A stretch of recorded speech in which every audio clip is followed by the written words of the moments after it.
എംഎച്ച്ആറിന്റെ ഏറ്റവും പുതിയ ട്രാക്കാണ് ആരടാ അത്. എന്തിനാണ് എംഎച്ച്ആർ ഡബ്സിനെ കളിയാക്കിക്കൊണ്ട് ഇങ്ങനെ ഒരു പാട്ട് ഇറക്കിയെന്ന് സംശയമുള്ള കുറച്ച് പേരെങ്കിലും ഉണ്ടാവും. അവർക്ക് വേണ്ടിയിട്ടാണ് ഈ വീഡിയോ. ഇതൊരു ഡിസ്ട്രാക്ക് ആണ്. This clearly talks about the issues between Dabzee and MHR. ഞാൻ ആക്ച്വലി ഡബ്സി, എംഎച്ച്ആർ, MBL എന്നൊക്കെ പറഞ്ഞിട്ടുള്ള ഒരുപാട് ആർട്ടിസ്റ്റുകളുടെ ഭയങ്കര വലിയ ഫാനാണ്. എൻ്റെ ഒരുവിധം എല്ലാ പ്ലേലിസ്റ്റ് നോക്കിക്കഴിഞ്ഞാലും ഇവരുടെ സോങ്സ് തന്നെ ആയിരിക്കും കിടന്ന് വട്ടം കറങ്ങുന്നത്. സോ എംഎച്ച്ആറും ഡബ്സിയൊക്കെ ഒരുമിച്ച് കൊളാബറേറ്റ് ചെയ്ത് വർക്ക് ചെയ്തിരുന്ന ആർട്ടിസ്റ്റുകളാണ്. പക്ഷെ ഒരൊറ്റ പാട്ട് കാരണം ഇവർ തമ്മിലുള്ള ബന്ധം വഷളായി. ഡബ്സിയുടെ മങ്ക എന്ന് പറയുന്ന ഒരു പാട്ട് റിലീസ് ചെയ്തിട്ടുണ്ടായിരുന്നു.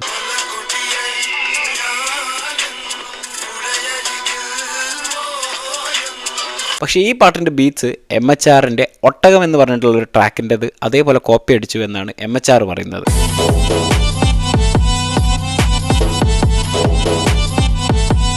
അതുപോലെ തന്നെ ഇവർ ഒരുമിച്ച് കൊളാബറേറ്റ് ചെയ്ത വർക്കാണ് മണവാളൻ തഗ് എന്ന് പറഞ്ഞിട്ടുള്ള പാട്ടും ഫ്രം ദ മൂവി തല്ലുമാല. പക്ഷേ അതിന് വേണ്ടതായിട്ടുള്ള ക്രെഡിറ്റ്സ് എംഎച്ച്ആറിന് കൊടുത്തിട്ടില്ല എന്നും ഒരു അലിഗേഷൻ ഉണ്ട്. അത് കഴിഞ്ഞ് ഇവരുടെ വർക്കുമായിട്ട് മുമ്പോട്ട് പോകണം. അതിന്റെ ഇടയ്ക്ക് വെച്ചിട്ടാണ് ഡബ്സിയുടെ അച്ചാർ എന്ന് പറഞ്ഞൊരു പാട്ട് ഇപ്പം റീസെന്റ് റിലീസായത്. അപ്പോൾ അച്ചാർ എന്നുള്ള ഒരു പാട്ട് എംഎച്ച്ആറിനുള്ള ഒരു ഡിസ്ട്രാക്ക് ആയിരുന്നു ഡബ്സിയുടെ സൈഡിൽ നിന്ന്. സോ ആ അച്ചാറിനുള്ള റെസ്പോൺസുമായിട്ടാണ് എംഎച്ച്ആർ ആക്ച്വലി ഈ ആരടാ അത് എന്ന് പറഞ്ഞിട്ടുള്ള പാട്ടുമായിട്ട് വന്നത്. അല്ലാതെ എംഎച്ച്ആർ വെറുതെ ഇരിക്കുന്ന ഡബ്സിയെ പോയി ചൊറിഞ്ഞതല്ല. അപ്പം ഇതാണ് ഇവർ തമ്മിലുള്ള ആക്ച്വൽ ഇഷ്യൂ.